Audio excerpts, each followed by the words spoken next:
Mr. Moyo, thank you for joining us. Good to have you here on the program. Thank you.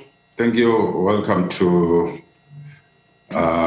Zimbabwe. Indeed. Thanks very much for joining us. So, Mr. Moyo, I mean, 94% unemployment is the figure that we're being quoted here. Talk to us about what is happening in Zimbabwe. What are the biggest challenges that are facing the country, resulting in such a ridiculously high unemployment rate? Okay, let me just say a slight correction that the 94% that we are talking about is not about unemployment, but it is a report of the Labor Force Survey that says 94% of the labor force is in the informal economy. And sometimes people define that people in the informal economy as unemployment. So it's not about unemployment, but it is the number or the percentage of the people or the labor force that is in the informal economy. Relatively, people that are considered to be unemployed in Zimbabwe is around 19%. Still, that's a big number as far as you are concerned. It is, but talk to us about the circumstances. What is the situation like in Zimbabwe and why such a high number? There are a number of issues that are contributing at the moment. I think we are going through a rough patch over a period of time. We have seen informality, as I've already alluded to. We have seen a number of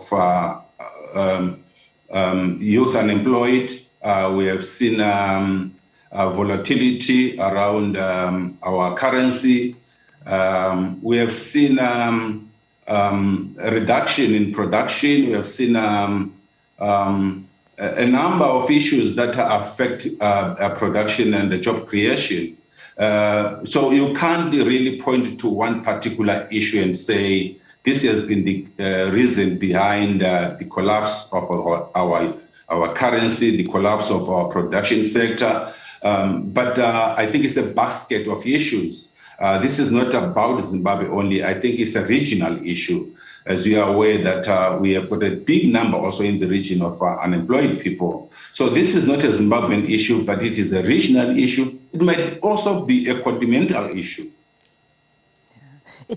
It certainly, as you say, is a regional issue, but it does appear that Zimbabwe is in a very dire situation right now. I mean, you talk about the fact that, I mean, what we hear coming from the country, no electricity, food shortages, medicine shortages, the fact that there's just, the opportunities are not there, the growth is not there, the currency has collapsed.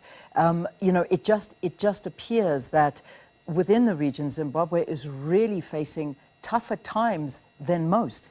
And the reality is that tough decisions need to be made, creative decisions need to be made in a time like this. Is there an appetite, an effort by government to honestly try and rebuild Zimbabwe that its citizens can be proud of again? I think the authorities are trying their best to take Zimbabwe back to where it was over the years. Unfortunately, we seem to be going cycles. It's not clear exactly why we have not found the right formula.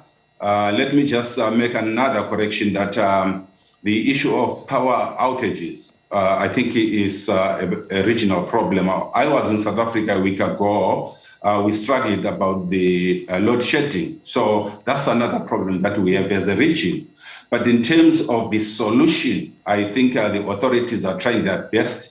They have put in place various mechanisms to try to correct the situation. Time and again, a solution is implemented. We find ourselves in another difficult situation. And I think these are issues that are currently seized by the authorities. We don't know exactly when Zimbabwe is going to be on its feet again and be counted amongst the strongest economies in the region. Yeah, a long road to go to even get there. It certainly is. And what about the youth of Zimbabwe, the young in Zimbabwe? I mean, how are they feeling? Those that are living there and trying, talk to us about the morale. I think you walk around the city of Harare, you see desperation in the face of young people. People who are coming from the colleges. They can't be absorbed by the entities that are employing. I think we are sitting in a time bomb as a region when we have so many people, young people especially, roaming around the cities doing nothing. We don't have a solution. Even as parents, I think it's very disheartening that you wake up in the morning, you leave your kids behind, sitting, doing nothing. It's not a good picture at all. These are things that we wanted to see resolved as early as possible. Yeah. You know, there's also the issue of many Zimbabweans fleeing the country and some obviously coming to South Africa. We know this, and this is one of the issues that, again, you talk about a regional problem, and this is a regional problem. When a neighboring country is struggling, obviously people will leave to try and find, you know, better opportunities in another country. However, they're coming into another country and it's not necessarily smooth sailing and encounter very, very difficult times here in South Africa. Let's talk about the amount of people that have fled Zimbabwe to seek greater opportunities and to perhaps illegally come into South Africa. What do you know about this? A number of Zimbabweans have been crossing the border to South Africa over the past 20, 30 years. But migration, I think, is not new. We have seen migration all over the world. What we want to see is an orderly migration. We want the countries in the SADC, I think, to discuss this issue. We already have a protocol that talks around a movement of people in the region. So what is needed is just to formalize the protocol and make sure that those people that are found to be outside their borders of origin are treated as human beings. I think there are reasons why these people are outside their borders. Unfortunately, there are issues of xenophobia that we have experienced some time. These are not good things that we want to see. But the migration, let's just accept that migration has been there before, and it will be there even tomorrow. Yeah, I agree with you, but I mean, at a rate like this, I mean, if I look at a couple of statistics that are doing the rounds, and it is very, very hard to find statistics, because I even tried to find statistics regarding the unemployment rate in Zimbabwe, and it's quite incredible that some statistics start at 5% unemployment to 95% unemployment. You've explained it to us the best you can, but it just shows you that to actually get accurate figures coming out of the country is very difficult as well. So that I'm not going to discuss, but I'm going to leave it there. But what I am reading here is a study on international migration, which was done during Zimbabwe's 2022 population and housing census. It basically shows that 700,000 Zimbabweans have fled to South Africa, 47,000 are in Botswana, and 28% of the immigrants are between 20 and 24 years of age. Does this sound about right to you in terms of what you're seeing amongst the youth that are just leaving and do not want to be in Zimbabwe, I mean, at all, and fleeing for other opportunities? Yes, that's correct. Actually, the people that are migrating to other countries are young people.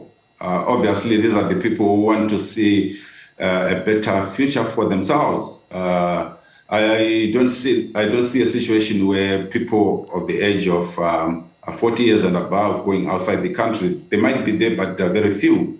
But young people are the ones that are affected most because they are not able to see their future in their respective country. That's the reason why young people, some of them, I think they are even dropouts from school, and they are crossing the border. So yes, those statistics reflect the correct scenario, that it is the young people, mostly young people, that are trying to find green pastures outside the country. And I mean, you know, the reality is that 4 out of 5 of almost 1 million Zimbabweans officially outside the country live in South Africa. Now, you've heard very much so about some of the disdain that is felt by South Africans, because South Africa in itself is in a very difficult political and financial economic situation. I mean, the economy is struggling to grow, it's struggling to create jobs. So there's also a very high unemployment rate here in South Africa. And then, of course, that there are jobs that do become available, there is the struggle to get that job as a South African, because there are so many immigrants that are here in the country also desperate to seek jobs. This, of course, creates another effect, which is something that we do see. We hate to label it xenophobia, but unfortunately, one finds it hard not to label it anything else, because it is resulting in a lot of deaths, a lot of animosity, and a lot of crime that is committed in the same time. So in the background to that, there are a lot of calls from South Africans to say, go home, try and fix your country. We want our country, we want to make our country work. Go home, make your country work. Is that a call that you would make to Zimbabweans that are perhaps watching this? Go home, try and make the country work? Or at this point, is there nothing to work with to make it work? I think the Zimbabwean authorities have made it very clear that if the South Africans makes a decision that the Zimbabweans should go back home, those citizens that are outside the country are welcome back home. So our view is that we'll be able to take care of our own people once the situation and then forces us to do that. But at the moment, I think the opportunity was there for them to be able to fend for themselves outside Zimbabwe. But if then that becomes very difficult, I think we will be willing to welcome our colleagues, we will be willing to welcome the citizens. We do have only one country, Zimbabwe, and we will welcome them back home to come and build this country. This is a beautiful country, Zimbabwe. And with them, I think we'll be able to find the right ways in which we can grow this economy and create jobs once again. So the Zimbabweans that are outside the country, if the going becomes tough, I think I'm one of those who can join His Excellency, the President, to say, you can come back home and let's face the reality, let's build our own country. I think the Zimbabweans are welcome back home, and they should be able to come to their own country and build their own country. Is President Mnangagwa the man for the job? Is he the man that can turn the country around? Because many had thought that, you know, with the change in leadership, even though it's the same party, obviously, but they just thought with a new president at the helm, things would look better. However, it appears that things are looking worse.